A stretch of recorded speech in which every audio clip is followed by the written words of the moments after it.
pasal yang kedua ayat 1 sampai ke 11, perkawinan di Kana. Ada 11 ayat dalam bagian ini. Perkawinan di Kana. Yohanes 2 masih mari melihat bersama dalam Perjanjian Baru, kitab Injil Yohanes 2 ayat pertama sampai ke 11 berkata seperti demikian. Saudara, saya akan baca dan kalian ikut dalam pembacaan kita masing-masing. Yang pertama berkata seperti demikian.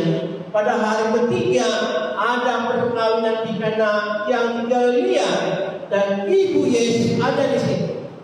Yesus dan murid-muridnya diundang juga ke perkawinan itu. Ketika mereka kekurangan anggur, ibu Yesus berkata kepadanya, mereka kehabisan anggur. Ayat yang keempat, kata Yesus kepadanya, mau apakah engkau daripada ibu saatku belum tiba? Tapi ibu Yesus berkata kepada pelayan-pelayan, apa yang dikatakan kepadamu, buatlah itu. Di situ ada 6 tumpayan yang disediakan untuk pembasuhan menurut adat orang Yahudi. Masing-masing isinya 2-3 buyung. Yesus berkata kepada pelayan-pelayan itu, isilah tumpayan-tumpayan itu penuh dengan air, dan mereka pun mengisinya sampai penuh. Lalu kata Yesus kepada mereka, sekarang ceduklah dan bawalah kepada pemimpin pesta. Lalu mereka pun membawanya.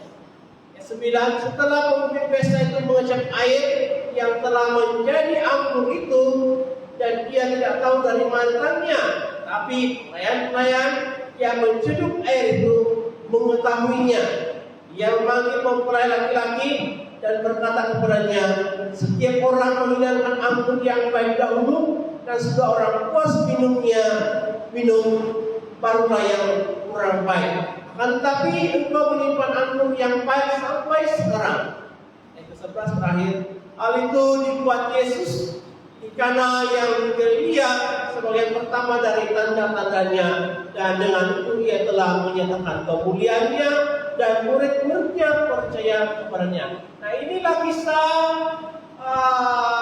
sebuah perkawinan yang dikatakan oleh firman Tuhan itu di Kana di Galilea. Kalau kita lihat ibu Yesus juga di sana, dan murid-murid Yesus juga diundang bersama pada waktu itu. Saudara, saat perkawinan berlaku dikatakan firman Tuhan ada masalah yang terjadi, itulah mereka kekurangan anggur. Tapi hadiran Kristus di tempat itu telah menyelesaikan masalah kalau kita singkatkan. Daripada keseluruhan bagian saudara, bagian firman Tuhan, sebenarnya ada banyak pengajaran yang akan kita terima. Kalau kita dengar kepada pemaparan lain, mungkin dari tema yang berlainan. Tapi satu tema yang sederhana yang saya mau kongsikan kepada kita pada hari ini, yaitu bertemakan Yesus penolong sejati, penolong yang sejati. Nah, bicara soal penolong sejati di dunia ini, memang tidak ada penolong sejati yang lebih sejati, hanya Yesus Kristus saja. Ya. Sebab apa? Karena kalau manusia sesama manusia, ya manusia sesama manusia ini hanya dapat menolong kita hanya di tempat-tempat tertentu saja, yang mana ia boleh saja.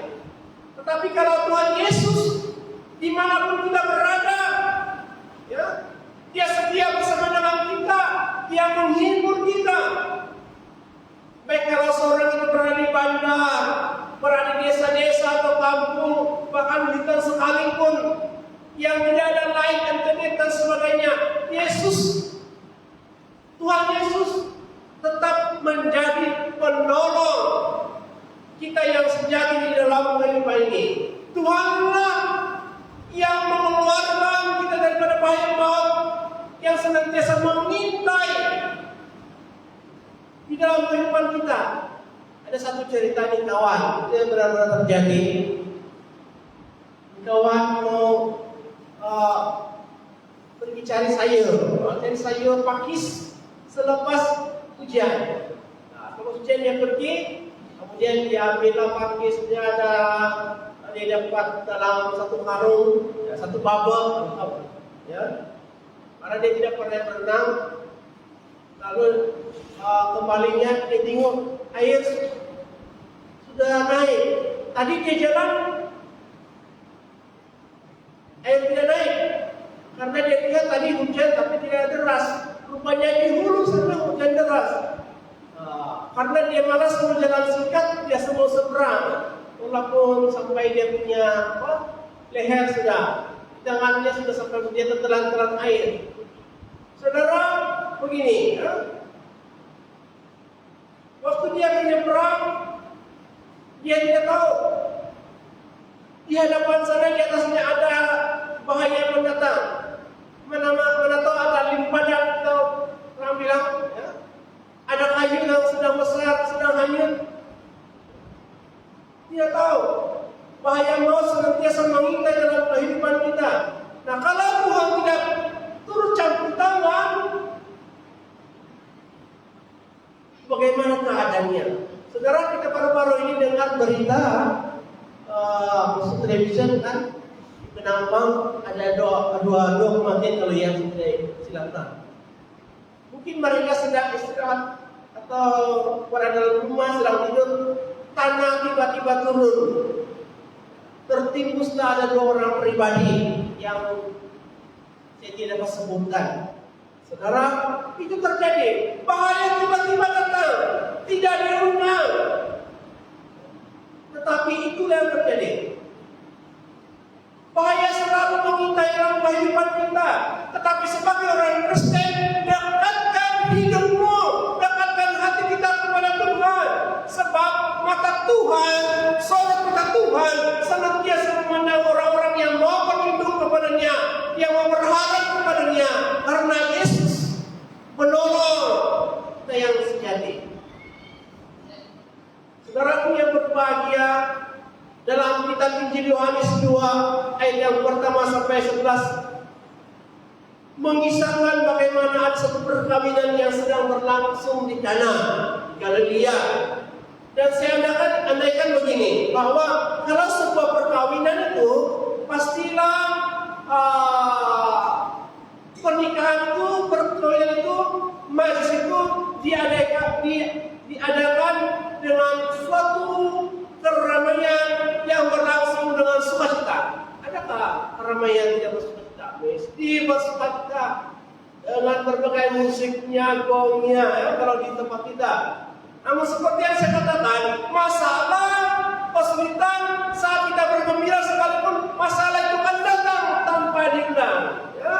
Kesusahan datang mengundang di dalam hidup kita. Kita tidak tahu bila saat dan waktunya terjadi dalam kehidupan keluarga kita. Makanya, ya, ketika orang-orang di Kana menikmati hari berbahagia dalam suatu perkawinan, namun di dalam di hari yang sukacita ini, di hari yang gembira itu, mereka tiba-tiba ada masalah kekurangan anggur, bukan kekurangan tuak, tidak, kekurangan anggur. Dan di zaman itu, kalau sampai tidak ada ataupun anggur habis, kekurangan anggur habis dalam suatu pesta, itu merupakan suatu hal yang sangat memalukan bagi keluarga yang sedang ataupun tuan rumah. Jadi mereka sama sekali tidak menyangka akan hal itu.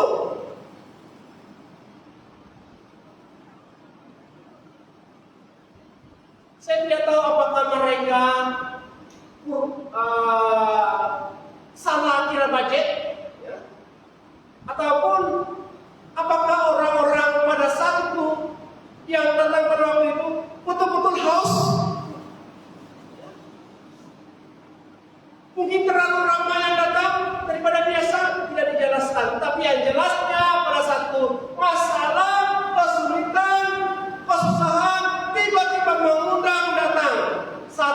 sedang bersukaria.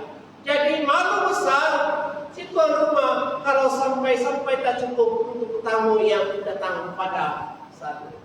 Nah, itu bicara masalah yang tiba-tiba sedang mengundang dalam kehidupan keluarga, ya, di dalam suatu perkawinan.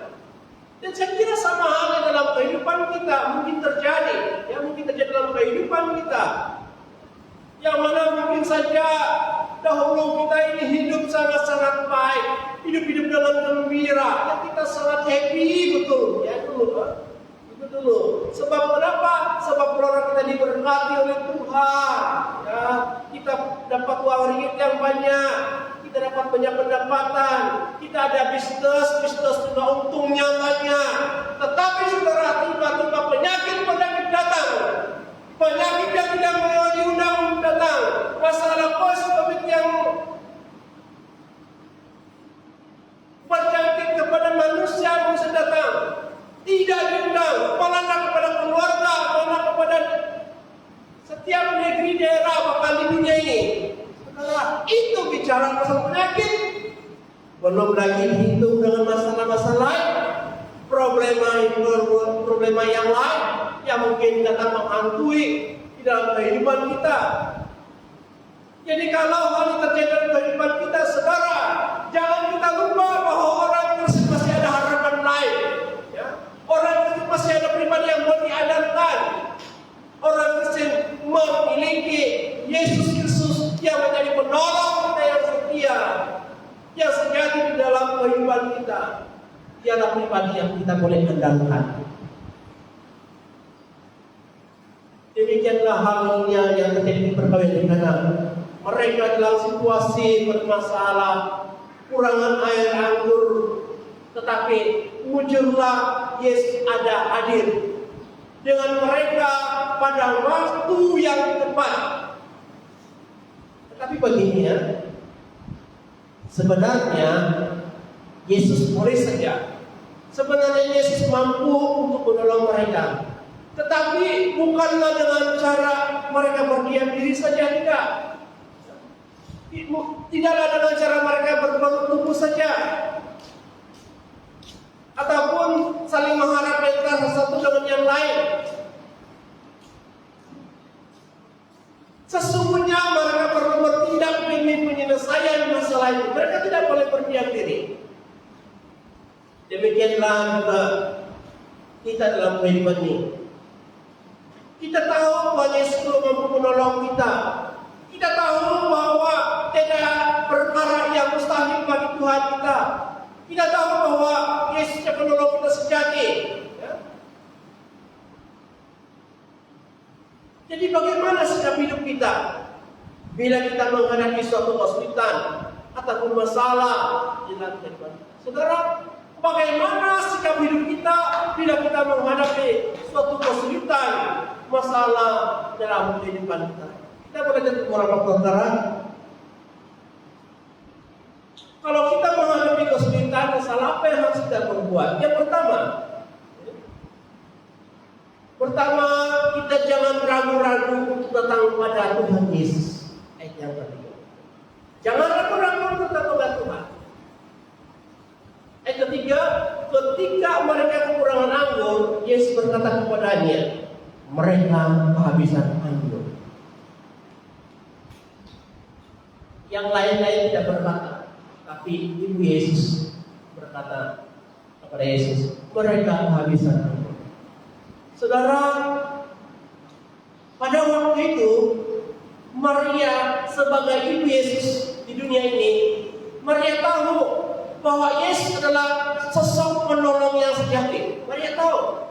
Dari mana Maria tahu Yesus boleh membantu menyelesaikan masalah mereka?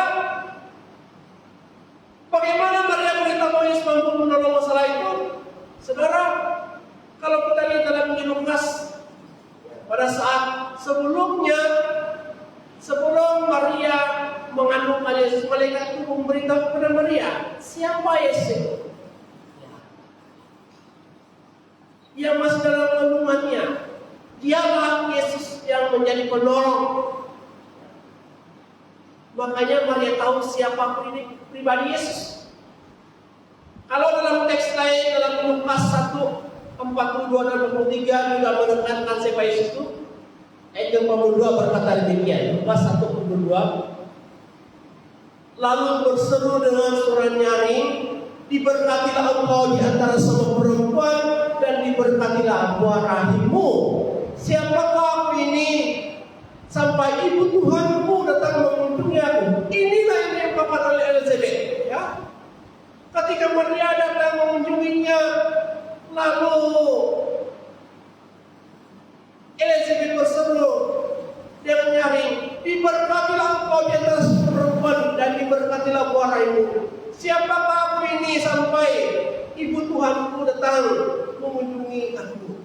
Ibu Tuhanku mengunjungi aku, kata Elizabeth. Makanya jadi Maria tahu Yesus itu yang dikandungnya adalah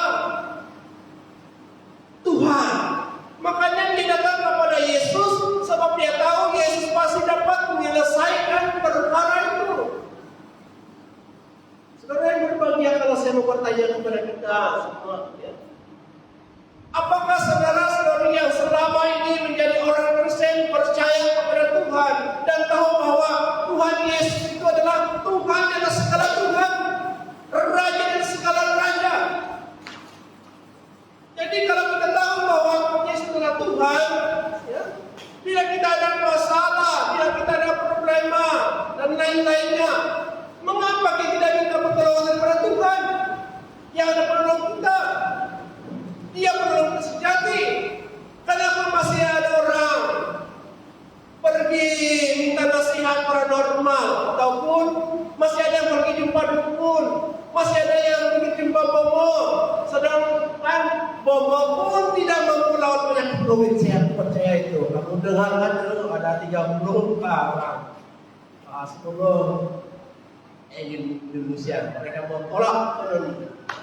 Mereka mau tolak itu penyakit COVID, tetapi ternyata akhirnya penyakit itu masuk juga di Indonesia.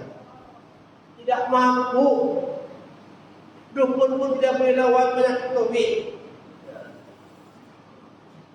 Karena saya percaya dukun pun, bomo pun, percayalah, mereka juga pergi minta suntikan vaksin. Sebab kalau mereka tidak divaksin, pasti ada di antara mereka cepat mati. Tetapi bagaimana dengan kita orang Kristen? Bila penyakit datang, apa kita berbuat? COVID datang, apa kita berbuat? Lalu kita berdoa kepada Allah. Kita berdoa kepada Tuhan Yesus. Kita datang kepada Tuhan Yesus. Lalu Allah menjawab kita dengan cara bagaimana? Tuhan menjawab kita dengan cara memberi kebijaksanaan kepada dokter-dokter, memberi kebijaksanaan kepada ahli sains, orang-orang pintar di dunia, supaya vaksin dapat dicipta demi menyelamatkan berbilion orang di dunia. Namun masalahnya manusia, saudara. Kebijaksanaan yang Tuhan berikan kepada para ilmuwan dunia diabaikan. Ya. Kenapa demikian? Sebab ada banyak orang menolak, ya,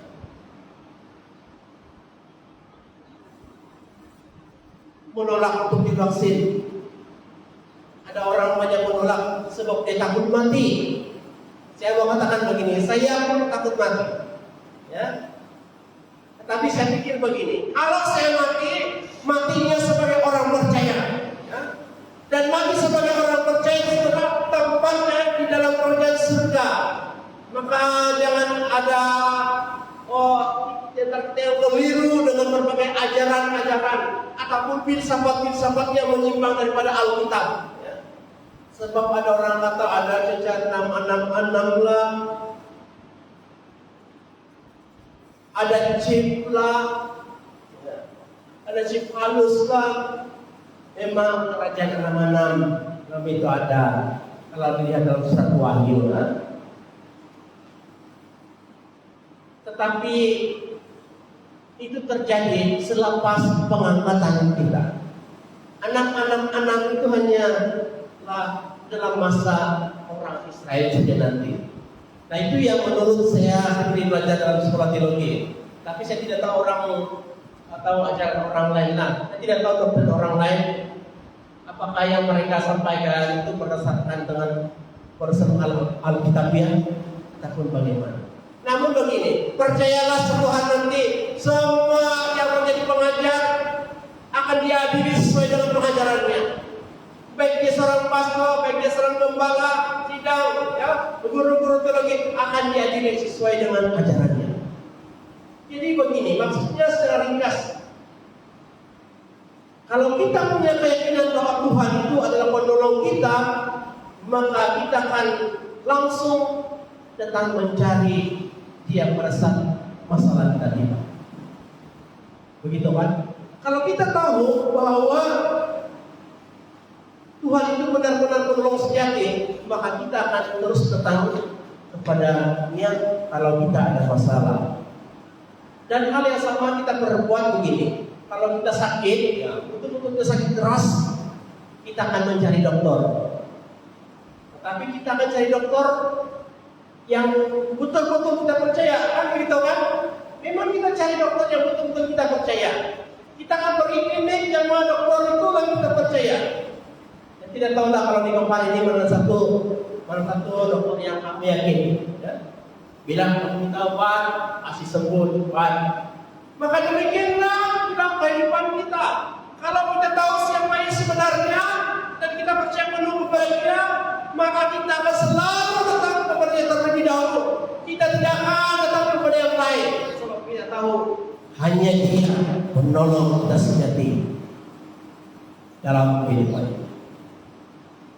Yang kedua, apa yang kita perbuat, yaitu kita berusaha melakukan seperti yang dikatakan oleh Yesus ataupun firman Tuhan.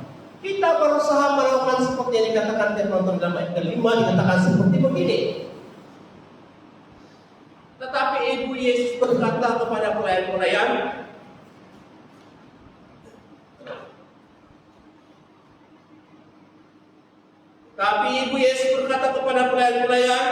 apa yang dikatakan kepadamu, buatlah itu.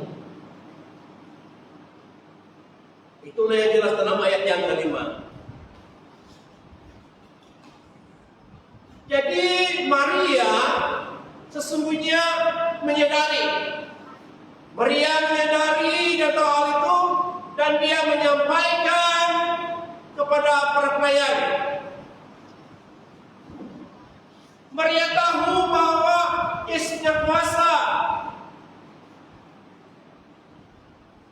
Tetapi begini, kalau sekadar tahu bahwa Yesus berkuasa, namun kalau kalian tidak melakukan seperti yang dikatakan oleh Tuhan Yesus, maka akibatnya sia-sia juga. Kalau kita hanya sekadar tahu Yesus berkuasa, tetapi tidak melakukan seperti yang Yesus katakan, sia-sia juga.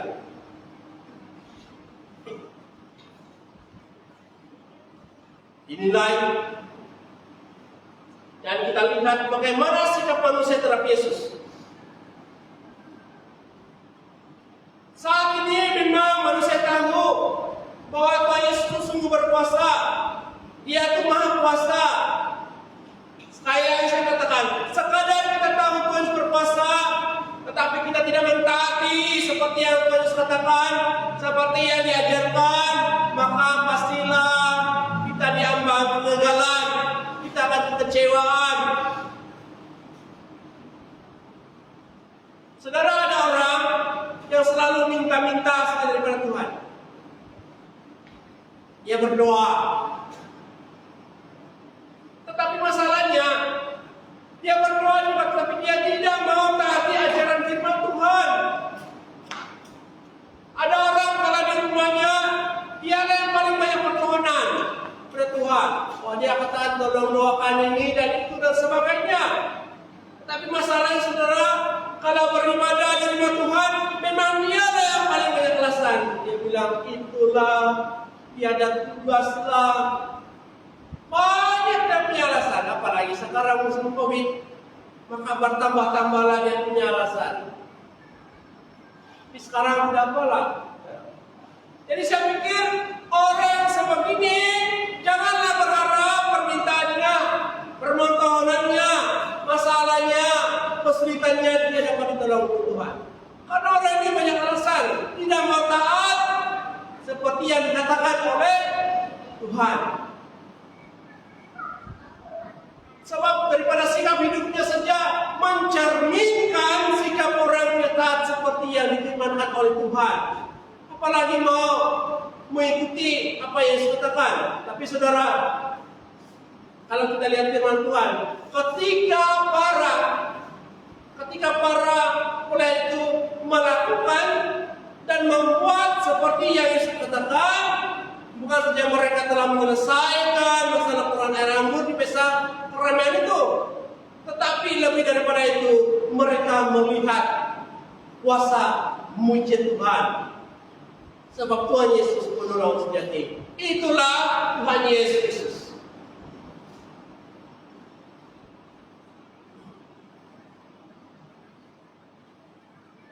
Makanya saudara, saya percaya kita semua punya pergumulan tersendiri.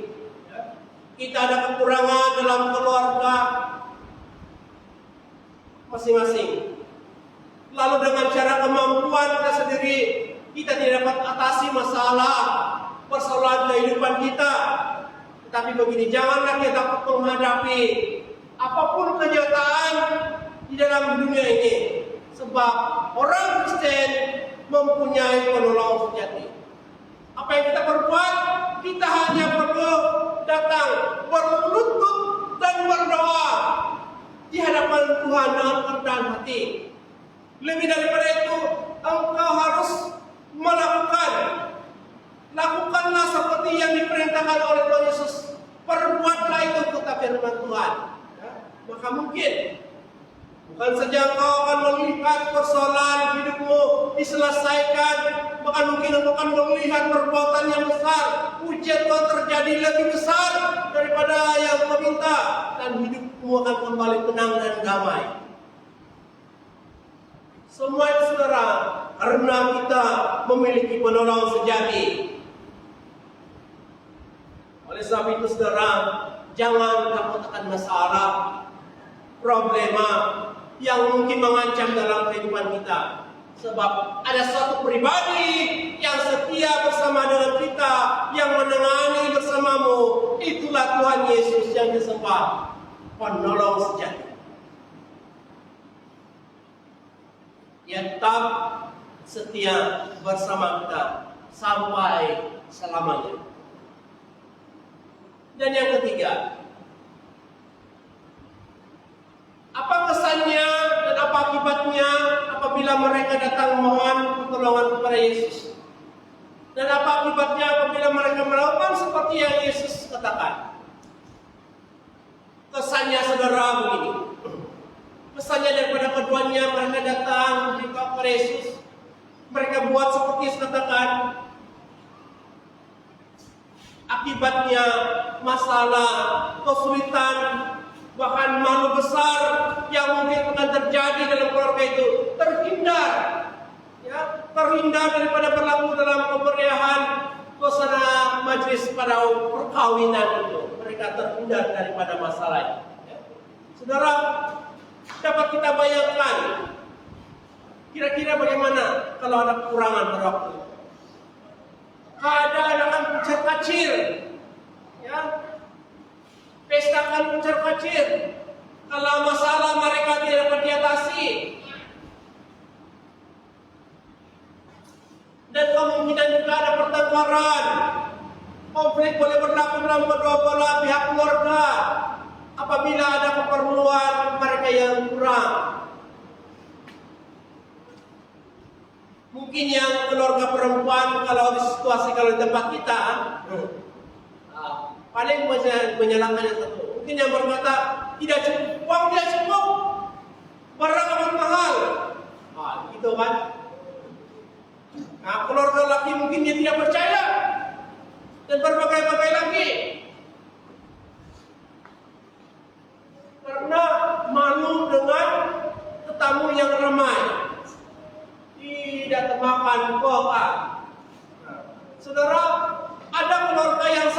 menuding jari, saling mempersalahkan.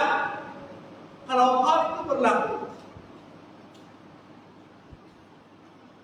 makanya sebagai nasihat kepada kita semua, kalau itu sebagai anak-anak muda-mudi, siapa yang mau kawin, siap-siap mau kawin, sediakan dulu uang ringgitnya yang secukupnya, lebih dari cukup. Bagi mengelak perkara yang tidak diingini berlaku. Mungkin ada yang cakap, oh saya orang Kristen, pasti Tuhan tolong saya. Saya katakan itu amin, memang Tuhan akan tolong kita. Tapi bab mencari uang lebih, engkau sendiri yang harus bekerja kuat demi memenuhi segala keperluan dan perlengkapan. Kalau kita tidak mau ada perkara yang tidak diingini boleh berlaku,